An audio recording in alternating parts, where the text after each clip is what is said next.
and welcome. This is Mikey Aaronworth signing on to the Sign Off Frameworth podcast. It's a forum for all the stories you didn't know you wished you knew about the inner workings of the world of sports marketing. I want to get to the next segment. We're going to be sitting down with Darryl Sittler himself to talk about his infamous 10-point night and break down just how long that night has lasted.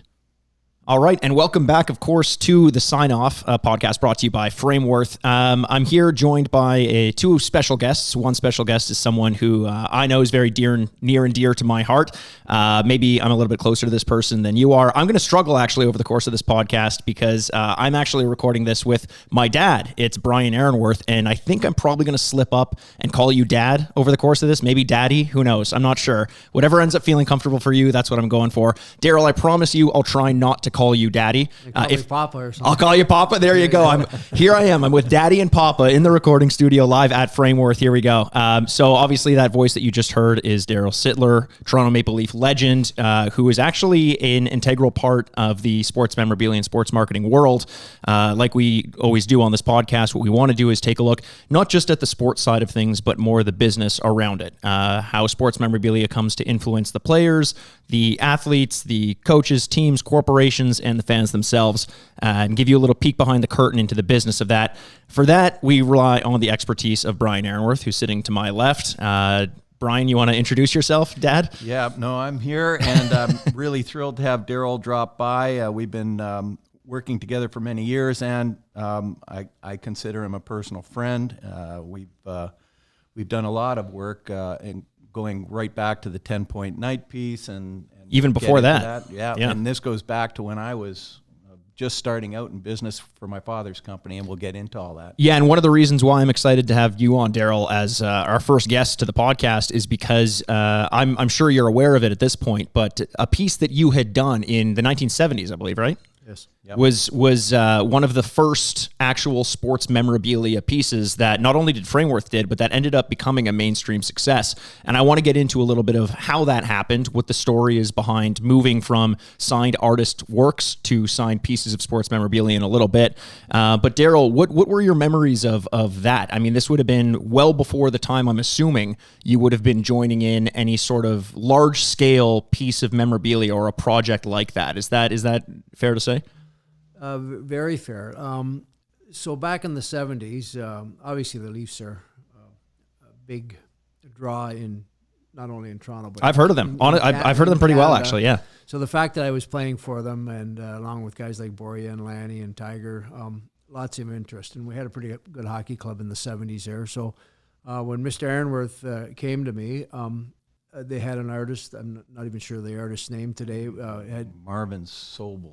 Did a nice piece, an action shot of me, and asked me to sign him. And, again, when you start out, you don't know where the business is going to go to. Obviously, I was paid per signature, and when you get, we weren't making a lot of money back in those days. Some supplemental money from outside of the game, you take advantage of that. And the other thing is the fans appreciate it.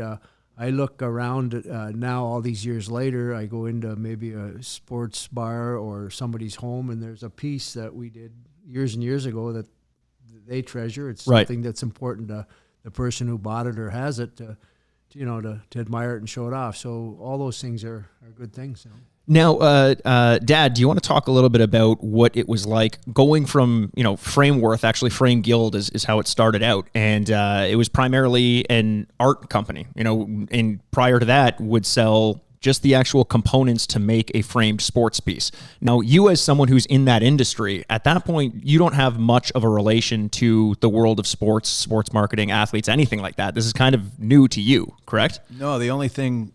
When I started out working for my father's company, when Darryl refers to Mr. Aaronworth, I believe he's referring to my dad. Oh, that wasn't me? I thought you were talking about me. I thought I was now Mr. Aaronworth. No, a lot of people only let that happen when... You got to wait. Okay, yeah. But Mr. E, as they called him, and he was in the art business. We did framing for the art galleries.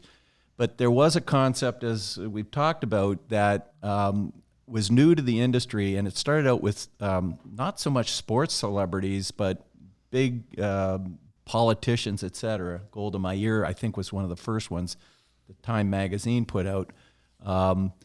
with the artist doing the piece and then getting the celebrity or the politician to sign it.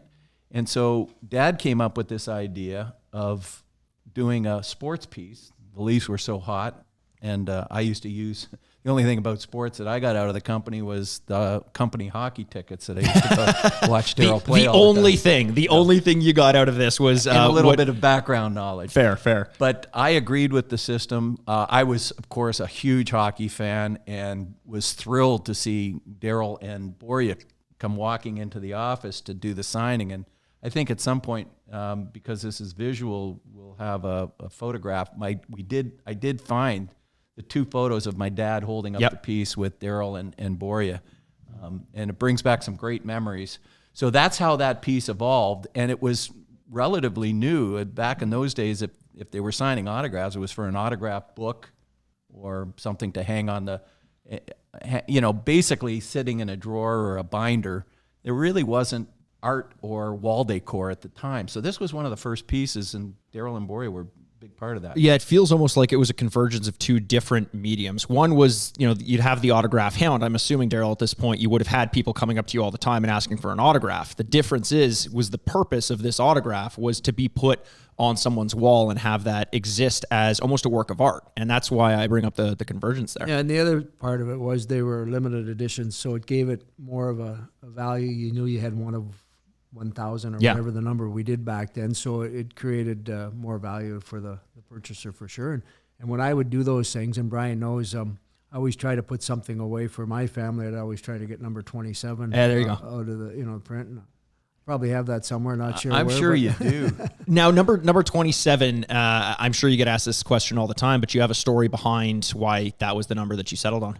No, I didn't have any choice in the matter. When I was playing for the London Knights, I was number 9. I came to Leaf training camp as a first-round pick. I always remember the moment. Jim Gregory, the general manager, took me down to the Leaf dressing room, and he just said, "You'll be sitting over there." And he pointed, and I saw a 27 jersey. And I remember the emotional feeling I had with it. I knew Frank Mahovlich had worn 27. 27 wasn't a number that was around the league too much. It was a little different, so to speak. So the fact that they were giving me 27 to me was an honor, and that's kind of how it all happened. Not to go into too much detail of it, but all these years later, there's a lot of things around 27 in my life. I was born September 18th, which is added up, it's 27. Yep. My 10-point game was February 7th, 2-7.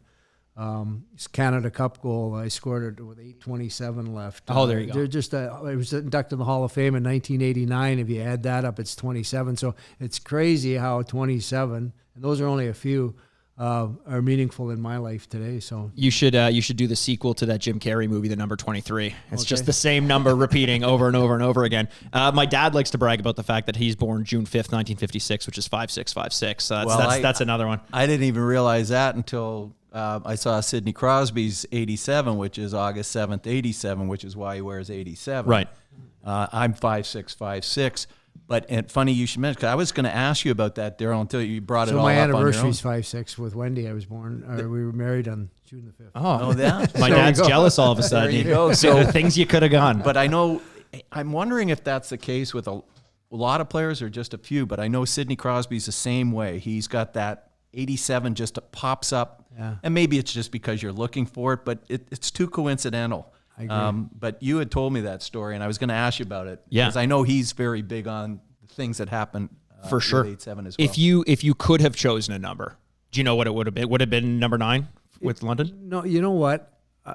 I'm the type of guy, if somebody gives me whatever they give me, I'll take it. Okay. I wouldn't go in there expecting anything. If they would have given me number 9, hey, would that have been great? Because number 9 was the number back then with, Gordie Howe and Normie Ullman had that number in Toronto. So yeah. Well, if you'll take anything people give you, I've got a great business opportunity. It starts at the top. Listen, all you need are 6 people who will buy from you, but I make a cut from that, and then the person above me makes a cut from that. Sounds like a pyramid. I don't know. Listen, we like to call it the reverse triangle scheme. Okay?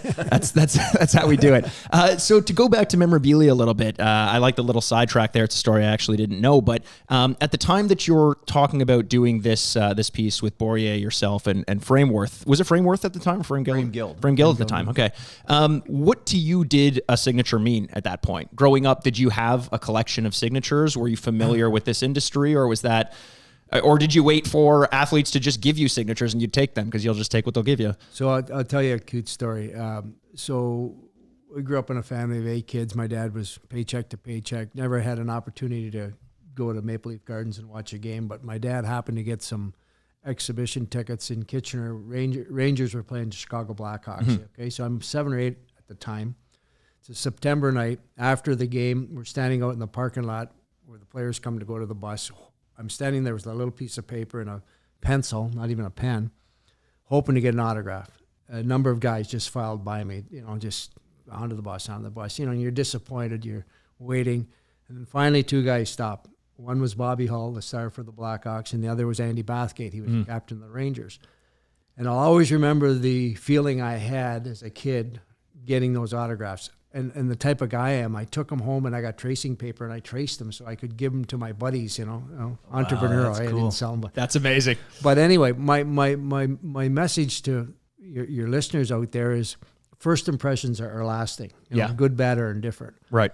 And I'll always remember that. And then when I got into the position as a player, not only with the London Knights, but with the Leafs, and a kid comes up to you, I always remembered my feeling of being patient and waiting and what it would mean to that kid. You could disappoint him or you could please him. So when you talk about autographs as a player, they're very meaningful. Then as times changed and things grow, it became more of a business. For sure. That's what your business is here, and it's a very competitive business. So you have to be, in the later years, more protective and more conscientious about who you're giving it to, how you're doing it, what they're using it for, and those sorts of things. So that's great, actually, and it leads into what my next question was going to be, which was kind of how your perception of signatures, autographs, and memorabilia in general has changed since, from your time as a kid, growing up hoping to get autographs, to the understanding now that there exists an economy around these things.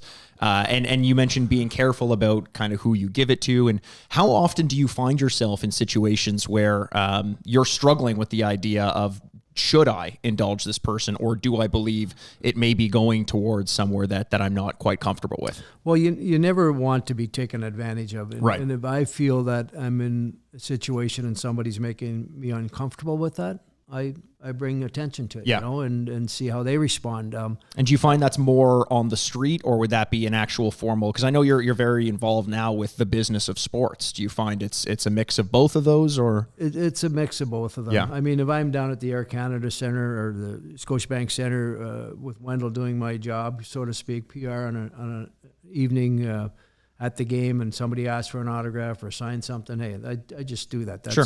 the deal. But say I'm doing a paid signing and I'm there and somebody comes in with all these extra items, he's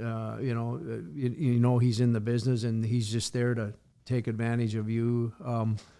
I address it, and lots of times you go into those things and you say 1 or 2 per person because that's otherwise the fair thing. And what happens too over the years, that Brian knows, those faces become familiar with guys like us. They show up everywhere, so you kind of get a feel for why they're there and what they're doing it, and that's a little bit of part of the business that I don't think any of the athletes like, when you're taken advantage of. Of course. In defense of the player, so I get a lot of feedback on, sometimes, on the internet, anybody can be a big voice, and a lot of people criticize players for making money off autographs, etc. And I always address it this way. First of all, there's 2 components to the memorabilia business. And one is what you've just said. I don't know any player, especially hockey players, who are awesome with fans. Much more so, I think, than any other sport. And I've been around a lot of different sports. To clarify, you mean you don't know any who aren't awesome with fans, right? Yeah. Sorry if I said that wrong. But they're generally, if there's a kid in the street, Sidney Crosby, Darryl Sittler, any of the big names, and you bring up Bobby Hull, one of my fondest memories was the exact same. Bobby Hull, I think, set the standard. He always comes up in these stories for being gracious to fans, et cetera, especially in signings today. But the players have always been happy to sign. They go to hospitals, they sign for kids in the street, and there's no charge, obviously. It's just something they do, as Darryl mentioned. But then there's the business side. It's like stamp collecting. So the business side of it is for people that want to buy and sell autographs and know that the value is going to be maintained. So by buying it and going to an authentic company like Frameworth or AJ's or Upper Deck or any of those companies, they know that they're buying something that can be resold as a collectible. So that's a business side, and it's a booming business. And so the players are entitled to make their share of that, because otherwise they'd be sitting there doing nothing but signing all day long, and there would be no value to the autographs, because what you get for free is being sold for free. So how do you accumulate any money? So there's the collector side, and that's a buy and sell deal. And then there's for the fans that are just outside the building, and the players do the best to get it. And that's the big distinguishing factor. Mm-hmm. And that's why the players are entitled, like anybody else, to make the money off the autographs when it's a business. Yeah, and I think it's important that you mentioned this, Darryl, as well, because part of the legitimacy and the economy of autographs and sports memorabilia, it does depend on both sides playing ball, so to speak. It depends on the athletes being aware of what's happening with their autographs, the businesses being aware of how to properly market them, and as well some of the collectors themselves not to flood the markets, or especially avoid forgeries, and do their due diligence to know what it is they're looking for. But from more of a personal level, obviously you've kind of broken out on the other side of the world of sports memorabilia, being an athlete yourself. But do you collect at all? Do you have any pieces yourself right now that might be hanging up maybe in your garage? It could be a piece of a moment that you appreciate, that you went through, or from someone else, maybe that Bobby Hull piece that you have as a memory. Do you have any of that in your collection? Well, I actually do. So as a kid growing up, and a lot of Leaf fans have trouble with this when I say it, I was a Montreal Canadiens fan. Okay. And Jean Beliveau. All right, and thanks very much for joining us. We'll see you guys in the And Jean Beliveau was my childhood idol. Yeah. And I remember getting under the Christmas tree a Jean Beliveau number 4 Canadiens jersey. And I'd wear that everywhere. I'd wear it to school. I'd wear it whatever, So now I'm drafted by the Leafs. I'm 20 years old. I'm in the Montreal Forum. And I look up, and I'm facing off against Jean Beliveau. He's 41, and I'm 20. So right. Obviously a memorable, magical moment for me. So I go on and have a successful career. Into my career, 89, I got elected to the Hall of Fame. So now I got to meet Jean Beliveau at some alumni golf tournaments, NHL Hall of Fame events. But I still had the excitement even though I'm an adult and Hall of Famer, as I did as a kid meeting him. So that doesn't go away. You still have it? So I have Jean Beliveau and Rocket Richard's framed picture. I don't know if you guys put that one out in my office, Right. And because he's my idol, he's my hero, so to speak. So those things are meaningful. Other things I have are pieces that people gave to me, One lady was, she was in a senior's home in Georgetown, and she loved knitting things, okay? And so she sent my picture to England, and they sent her back. It's about 2 by 4, and she hand hooked it, okay, all in color with my autograph on it. So she's in her 80s. Her granddaughter brought her down to Maple Leaf Gardens, and she asked the security guy if she could come in and see me. I'm on the ice, okay? So I come over to the boards. The granddaughter's there with her 85-year-old grandmother, and they're giving me this piece, and it was just beautiful. And I knew the work and the pride she had in it, but the Toronto Sun happened to be there and took a picture of it, right? So she had never been to a Leaf game before, and I went upstairs. We were playing the Canadiens in the playoffs, and secured a couple tickets for her and the granddaughter to go to the game. Oh, amazing. So something like that, when it sits in my home, has a story and a meaning to it, That's fascinating. Yeah. Well, because it's usually the opposite. Yeah. Like it's usually the fan that wants a piece from the athlete, but you actually have a piece that a fan has made for you. And I'll tell you another story, and I won't try to. A similar story happened where I was on the ice. The security guy came and he said, "There's a gentleman outside who wants to give you this gift." He comes over to me on the boards. It's a hockey stick, right? And he told me his father, or his uncle, when he was dying in Wellesley Hospital, on his deathbed, he said to his nephew, "When I die, you make sure Darryl Sittler gets his stick," right? So I take the stick, and it's signed by all the Leafs, 1942, right? But I don't show anything. You go into my home, you wouldn't even know I'm a hockey player, so to speak. So I take this stick and put it away.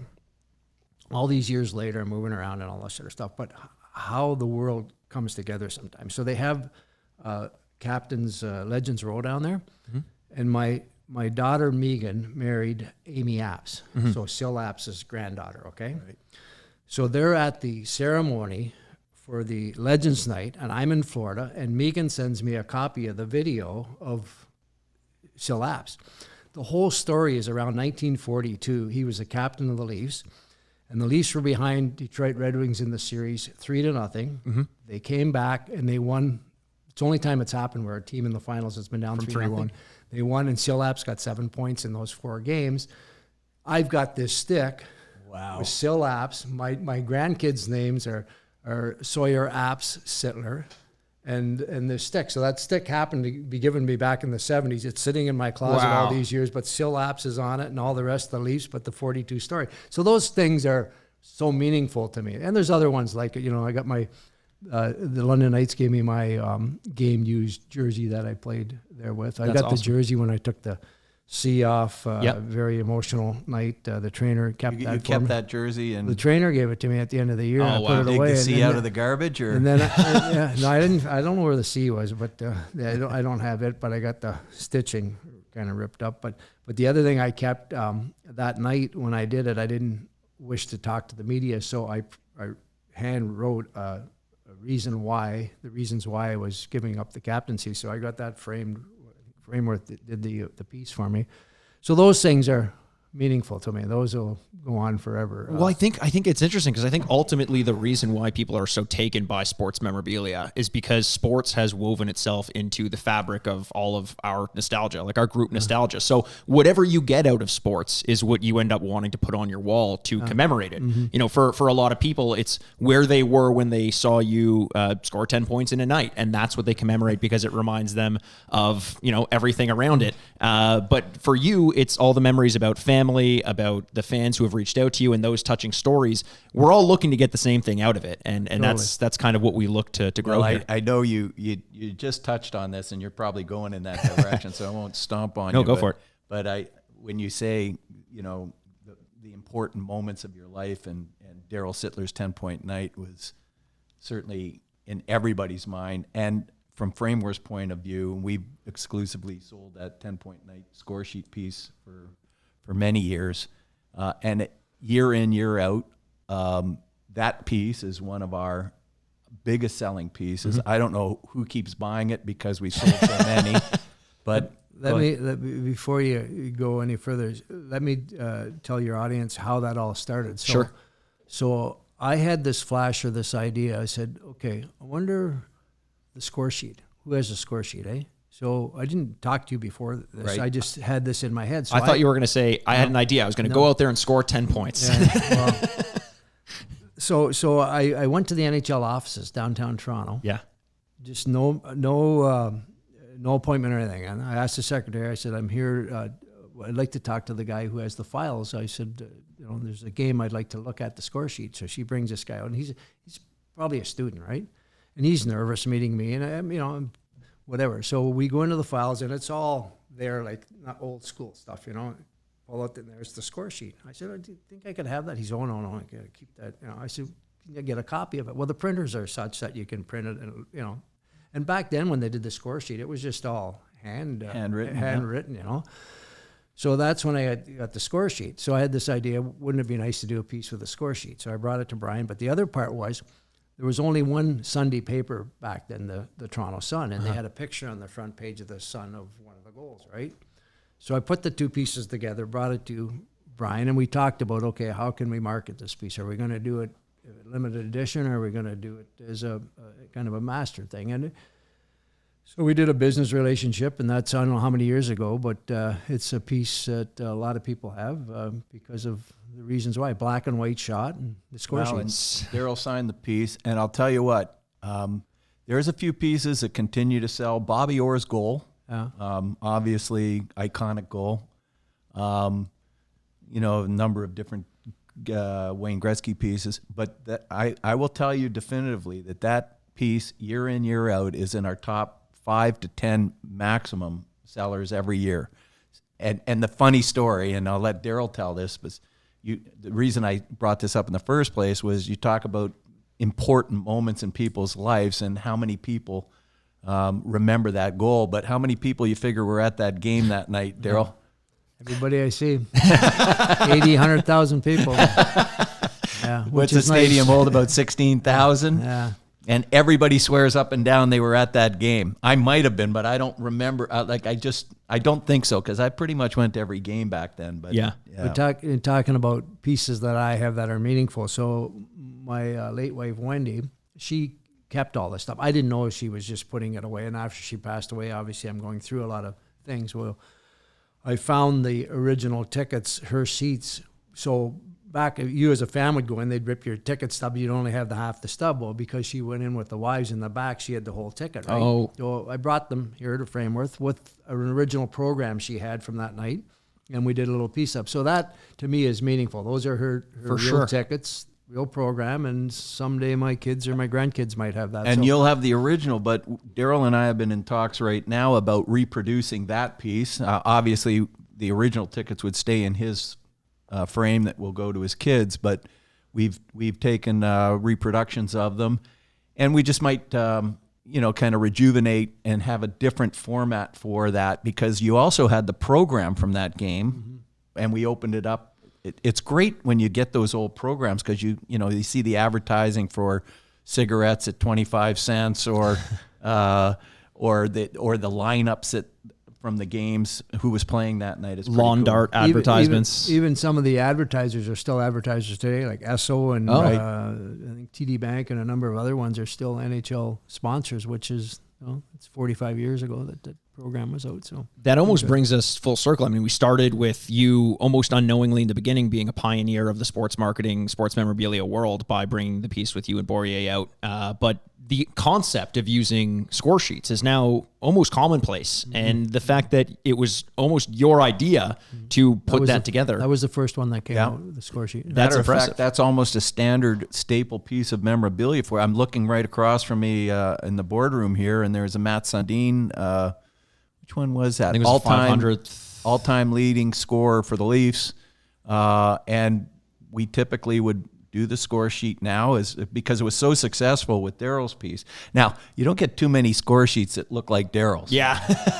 10 points in one game. And the other night, who was it that had 6 points in a period with the Rangers? Yeah. Didn't see it. I know. And I was almost going to text you. Say every time it comes close. Well, when you say that, when players are starting out and getting a lot of points, I get all sorts of texts. That night I got a couple texts saying, "Hey, is it night your record's going to be broken?" Then I Google and go on and see what's going on. But a lot of people don't know this, but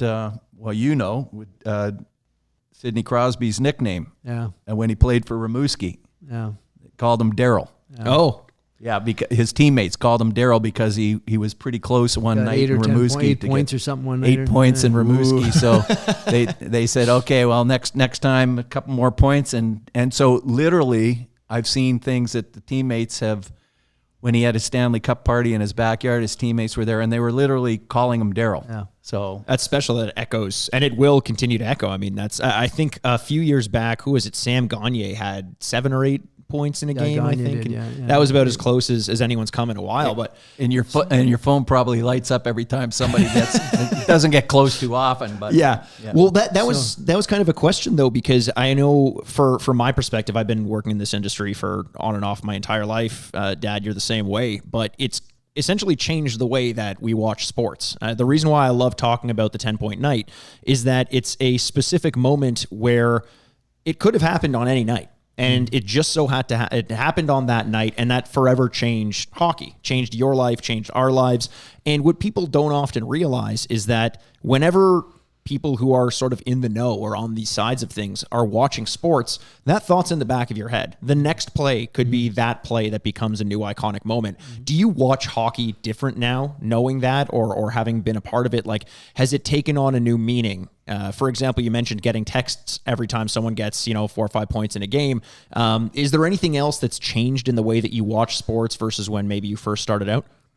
Well, because of the technology today, stats are like up to speed right away. Right. Before, like when I had the 10-point night, I remember the statistician, Stan Abodia, coming down from the press box over to me in the intermission saying, Darryl, I don't know if you know it, but you've got 7 points. If you get another one, you tie Rocket Richard's record. Well, I didn't know. Nobody probably knew that Rocket Richard had a record of 8 points. Right. Where nowadays, as soon as it's happening, I mean, you're watching live on TV, I'll give you an example. So when Austin Matthews started in the league and he scored 4 goals in his first game, I mean, that's going to be a very difficult record ever to beat. Yeah. 4 goals in your first game as a National Hockey League. Right.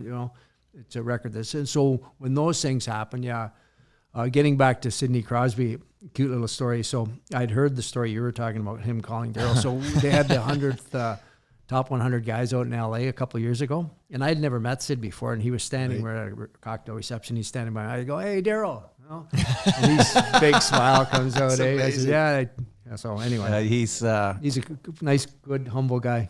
He is a great guy, and he thinks the world of you. I know he's asked about you quite a bit, and there's been back and forth when I see him. And I'll mention that we just did a signing with you or something. Ask how you are. So, I think that there's so many great memories that can come from these games. When you talk about milestones and stats, as a company in the business side of it, we're always looking at what's happening next. I mean, even the NHL puts out a list. So we were preparing for, say, Sydney's 1,000 game in advance. Mm-hmm. So a lot of those things we just brought out a new milestone jersey to commemorate those special moments. So you're right. The stats are way ahead of everything for you. Yeah. I'll tell you a cool story. So when I got traded from the Leafs to the Flyers, and Flyers were always an organization. They were kind of ahead of the game and the other teams as far as marketing their fans and all that other stuff. And I had no idea this was going to happen. But the night I scored my 1,000th point, happened to be in the Spectrum. It could have been the game before, it could have been the game after, but they were prepared in case I did it. Mm-hmm. So up in the banner, up in the rafters, they had big nets of these little, they'd be maybe 4x8 of Darryl Sittler, road to 500, road to 1,000, right? Yeah. I score the goal, and all of a sudden I see, and I just think it's paper or confetti, but everybody who was there got to take home that piece of Darryl Sittler. It was kind of cool. Oh, cool. How it I happened. didn't know that. That's when you were playing with Philly. So I was playing with the Flyers and scored the goal, against the Calgary Flames. But the fact that they did it, but I have Wendy, who was at the game, collected a couple of them. We put it on. See, those unique little things, and I'm finding that now. This market has gone absolutely nuts during the COVID times. And some of those things that you just kind of tucked in a drawer, I'm digging everything out that I own because, we did promotions during certain games that I've tucked a few away here and there, and I'm looking at what they're selling for online, and it's just absolutely nuts. The card business is the same thing. And it's also, I remember a while back, Dad, you might be able to talk a little bit about this, but the concept of essentially using the entire animal instead of just for its meat, which was when you tear down the rink, when the rink boards, the glass, all that can be, instead of paying to get rid of it, you can now make a profit on it and turn it around. And that's similar to what you're talking about in Philly. I mean, it's just everything you make or do in commemoration of something else can be turned into a piece of memorabilia. Mm-hmm. And what I'm talking about specifically is when, I think it was with New York, when you pitched them on breaking down the rink boards and selling it as opposed to paying someone to throw it out. Well, Frameworth was really at the forefront of all that. And I went to New York to help them with their memorabilia collections and how to market them. And the conversation went, something about they're renovating Madison Square Garden and they're putting glass in there, new plexiglass. And right. I said, well, what are you doing with the old plexi? And they said, well, we're throwing it away. I said, well, you give that to me. And how much is new plexi? And they said, well, about $50,000. I said, well, you give that to me and I'll try and recover some of the cost. We cut it into square pieces, laser engraved it as official piece of Madison Square Garden plexiglass. They sold it for $25 a piece. And they got all of their money back. Mm-hmm. And then they started asking what else they could do. So we started collecting the nets from playoff games and cutting them up. You imagine if we had the 10-point night net that you scored those goals into, or nets because of both ends. And then we cut those nets into little pieces, very similar to what Upper Deck does with their cards by, cutting up a jersey and putting it in the cards and adding the value. So all that stuff, really, Frameworth was at the forefront of. Yeah. Darryl, you mentioned when you were talking about your 1,000th point that it could have happened on any day. It could have happened before or after when it happened, but it just so happened to be on that date. I have never come close to being a professional athlete. Anyone who's seen me play sports can know my dad still beats me at tennis. Like, I have no excuse for that. That's just part of my life now. But I still think about the shot that I hit that hit the net and bounced on my side as opposed to his side when the scope and scale is so much lower. Do you have any of those specific moments in your head where you think either thank God it did happen this way, or thank God it didn't, but regardless, it all came down to one, either luck of the bounce or some sort of circumstance that could have easily gone the other way? Not really. I don't never think of the negative things when it went the wrong way, but that's probably why you made it to where you are. But one of the biggest moments in my life and career was the Canada Cup game-winning goal in the Montreal Forum in overtime, And that was a pass that came over to me on the wing. I wasn't playing center. I was playing wing at the time. And Zarilla, the goalie, came way out of the net. And we had talked about that in the dressing room. So I look up, but I'm on a tough angle, and I put it in. Well, if I miss the net, it becomes nothing. I score, and now I become a Canadian hero for scoring that goal. So it's a fine line, but when it happens, sometimes I don't even know, as an athlete, you really appreciate how big it is to the fans that are watching. Right. You did it, but the 10-point game, here we are 45 years later talking about it.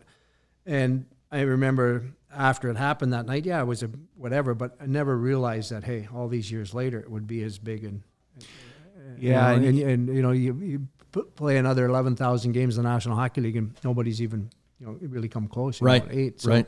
Well, and then, and that, of course, that game-winning goal for Team Canada. And I remember Don Cherry taking a little bit of the credit for that, but I don't think that was really the case.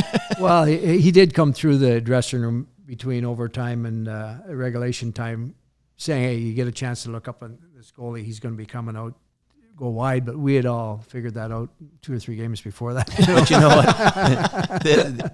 the other but hey, give him credit. I heard that on the news the other day. He doesn't like when I tell the story. I tell it the way it is. Well, yeah, I mean, you guys have that in common. The way, if you hear it from Don, it's like, I went to him, I told him, deke, and throw it, and wait for him to come out. He yelled it from the stands, and that's why you did it. But you know what? I heard them on a broadcast the other day bring up that very point. Somebody else scored a similar goal, and they said, well, I remember Darryl Sittler doing that, and it's, when the goalie comes out too far, and you can just fake the shot and move around him. And I remember that one like it was yesterday. Yeah. So less about the actual moment to moment, but I've always been curious about this because I've seen it happen. In the limited amount I've been involved in this business and been around athletes speaking with their fans and collectors. Has a fan ever come up to you and told you a statistic or a fact about your career that you didn't know? Oh yeah, lots of times. Yeah. Do you have one specific one that kind of rings a bell? There was one, I have a record for the 2 quickest shorthanded goals. I don't know how many seconds they were apart. It was against Winnipeg, but I didn't even know that because it's something that came up somewhere else. But that happens a lot of times to me. That's amazing. Like even just recently this year when Austin Matthews was going after the record for most consecutive points, it was 18 games that I shared with Eddie Olchuk. I didn't know that. Oh, really? Somebody starts to talk about it again. Right. Don't even remember when I did it, the year I did it, or. Would you know how many records you hold, or did anybody ever tell you that? That'd be interesting. Yeah, I'm sure. Obviously the 10-point game and 6 goals, but if you went into the Leaf record books, I guess that's where you'd find out where you stood amongst other Leafs and stuff. The only thing I've ever learned from another person that I didn't know about myself were on nights that I had a bit too much to drink in university. That was it. Like, did you know you did this? I'm like, I did not know that. And you shouldn't have told me because I scored 10 points in the NHL. How did that happen? One stat that means a lot to me, and I not to pat myself in the back, but I didn't know this until we were actually doing the book with Mike Leonetti. Right. So you look at the history of Maple Leaf Gardens and all the players that played over there in the years. Yep. There's the top 10 list of Leafs and other players that scored goals the most on Maple Leaf Gardens ice. So I hold that record for Leaf players, But for visiting players, I think it's like Gordie Howe's up there, Bobby Hubbard. You look at the list and you say, okay, those guys scored these goals at Maple Leaf Gardens. It'd be a nice stat to kind of put there. I think it's in my book, kind of to, right. to outline it all. But I had no idea. Yeah. You scored. Well, that's one that never goes away too. Yeah, that's right. Because the They Gardens, can't take it away from you. Oh, So right. it's a part of the tradition, the history of the Gardens. And so that's to such a speak. great building. Yeah. I mean, there's so many variables and so many statistics that are out there, and that's one of the challenges that we have in the business that we have is finding a way to find the ones that are most marketable and that people like the most. And I remember learning, I think it was Bill Moshienko had the quickest 3 goals in like 21 seconds when he was playing for the Chicago Blackhawks. Just little things like that where I'm like, well, that moment, which he may not even know he had, is the kind of thing that now people are looking to commemorate on their wall in some way.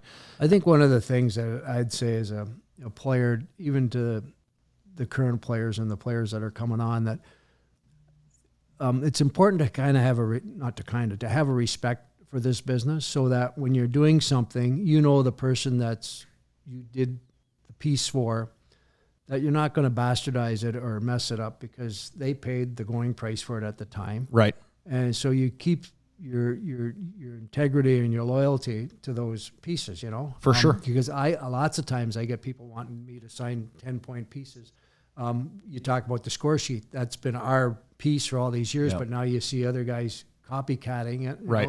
Not with my signature on it. They might take an 8x10, put it with the score sheet to make it look like, right. But it's not, they don't have my permission to do that. Sure. I guess they can do it, but they can't really, because here's the thing. And one of the things that Frameworth did many, many years ago, and we're one of the few, I think we're the only company up here in Canada. I know Upper Deck and Fanatics and a few other companies down in the U.S. have all the appropriate NHL, Player Association, alumni licenses, Hockey Canada licenses. And that allows us to do pieces, use images, Getty Images, take images from all those places, pay royalties properly on all those pieces, and gives us an advantage. We pay dearly for it. We pay a lot of money for those licenses to do the things that we do. So by taking that score sheet, it's an NHL score sheet. You're not allowed to reproduce it. Can the NHL come down on people for yes, they can. Do they? They're not going to go after a little guy that's doing one piece, but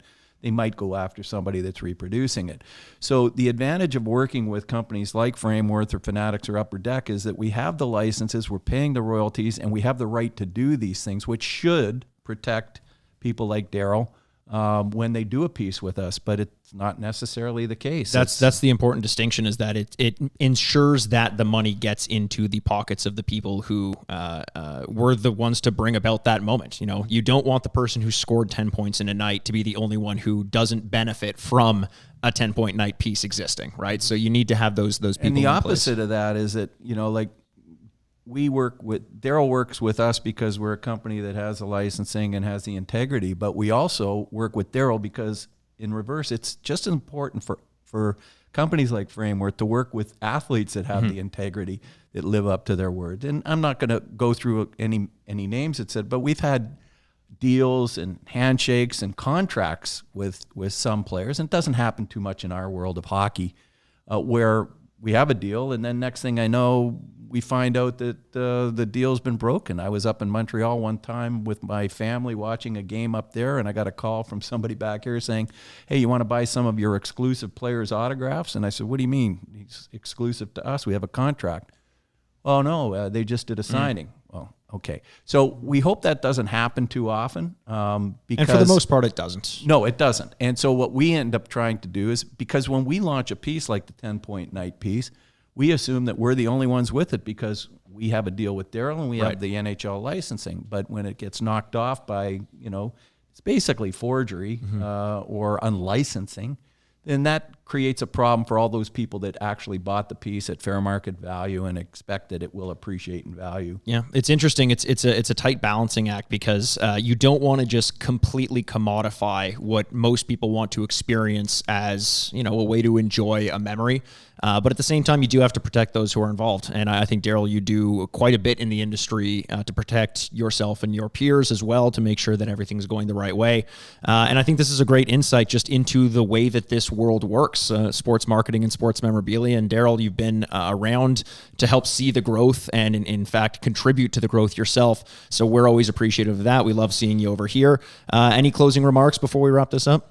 No, I've had a great relationship with Frameworth and with Brian over the years. And to me, that's as important as anything, because there are a lot of, to be polite, shady guys in this industry that try to take advantage of it. And so if you feel there's a trust there and you can build something. And the other thing, what I like with Brian is that if I have an idea, I come to him and we brainstorm a little bit and he puts it out to his people, and maybe we come up with something new that is beneficial for everybody, the fan, for each one of us. And to me, that's the part of it I like also, you know. For sure.